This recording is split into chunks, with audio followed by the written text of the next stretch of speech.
Kalaflahiatu, good evening and welcome to tonight's bulletin of BCN News.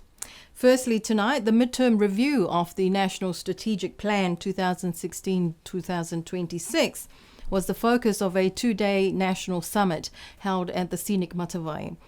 The summit was officially opened yesterday by Premier Honourable Dalton Tagilangi. Into our strategic approaches going forward, building back. The Premier spoke to a packed conference room at the scenic Matavai in front of more than 100 public servants, representatives from the private sector, NGOs and community organisations, including members of the Whanau Pule and the High Commissioners of New Zealand and Australia. As many of you will recall, the National Strategic Plan is the foundation to achieve the objective of Niue ke Monuina, a prosperous Niue.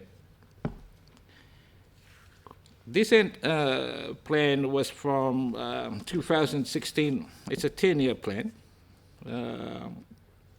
document that Niue has ever developed. I think this is the first of a kind. This represents the need for longer-term consistency in strategic direction and the need for longer-term investment to get meaningful and sustainable results. This assumes, however, that we are in effect measuring the results and evaluation of these results inform our work going forward. It is very hard to effectively manage what is not measured. The most important objective of the national planning and reviewing of any plan is so we know where we have been, take stock of our achievements and underachievements, analyze our resources, capacity and capability, and making adjustments to the best meet our needs today and the future. We must ask ourselves one simple question. At this critical moment of our lives and our developments, ambitions, what kind of future do we want for ourselves, for our children, and for our friends? Premier Tagilangi's message about building stronger partnerships was a poignant reminder of the challenges of nation building confronting small island states and their development agenda, often fraught with challenges. We want to encourage active leadership, prudent financial management, innovation, enhanced productivity, and timely reporting are critical factors to any successful plan. We want a living plan that can produce good progress, monitoring, reporting on results and outcomes to achieve the goals and objectives. The success or failure of our country depends on the strength of everyone's contribution to nation building. The two-day summit ended today. Along the way, we have lost our hearts was the message by the chairperson of the Public Service Commission, Mrs. Victoria Kaloni. This was her speech at yesterday's summit. The Commissioner's speech was brief, but her message was clear that there are operational silos within the public service. First and foremost, thank you for doing the work that you do that makes a positive difference in the public service for our people. The public service is that special part of our constitutional democracy that helps to reinforce the legitimacy of government.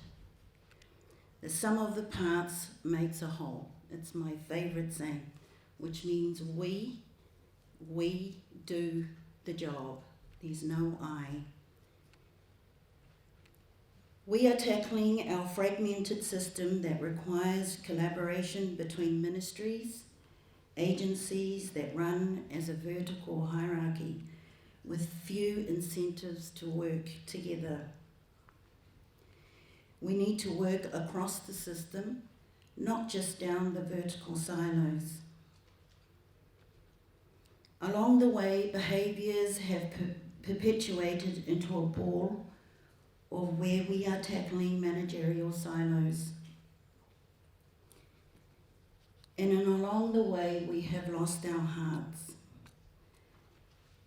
The public service is about three things: putting citizens first, humility, and a higher purpose. She said that with this new government comes a new opportunity for the public service to change how they do things.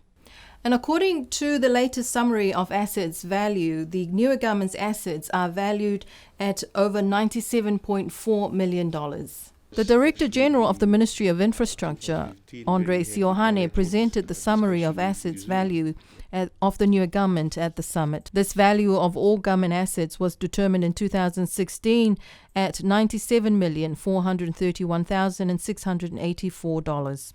The asset group with the highest value is the government buildings, valued at $28.7 million, followed by the wharf at $20 million, power infrastructure valued at $15.4 million, the airport at $12.9 million, and telecom assets valued at $4.9 million. Since 2010, the New Zealand government has provided an annual budget of $1 million in asset maintenance to maintain all these government assets. BCN News spoke to the Minister of Infrastructure, Honourable Crosley Tatui, on whether this annual allocation of $1 million for asset maintenance is sufficient to support the ongoing maintenance of government assets. It's quite a hefty camp, and the ratio of what our total value of assets are, and our ability at this time to provide maintenance and purchasing of new equipment and machineries, in addition to the heavy burden we are already facing as a nation. So we are trying our very best to chuckle among priorities, how to counter and address these problems with us today. During the ministry's presentation, the Director General, Andre Siohane, said that they are looking at introducing a user pay system to help fund the maintenance of government assets. Interestingly, the value of BCN and broadcasting assets were not included in this list of government assets. Common Role Member Honourable Terry Coe's motion to change the dateline presented to the Whanoi Kipule last week was withdrawn to be resubmitted at a future date. The veteran politician told BCN News Today that the decision to withdraw the motion last week is to ensure that it can be resubmitted at a future date. The standing orders of the Whanoi Kipule dictates that a failed motion cannot be resubmitted before the whānau until after 12 months. Honourable Coe said that he has already started preparing a paper to be tabled at the next Whanoi Kipule, responding to the questions raised at the last meeting. Terry Coe is hoping to resubmit his motion to change the dateline at the November meeting of the Whanoi Kipule.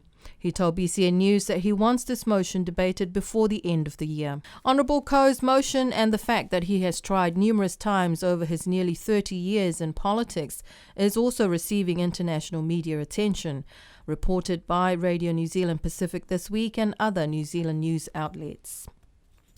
And the Director General of the Ministry of Social Services, Gayleen Tasmania, is the acting Secretary to Government.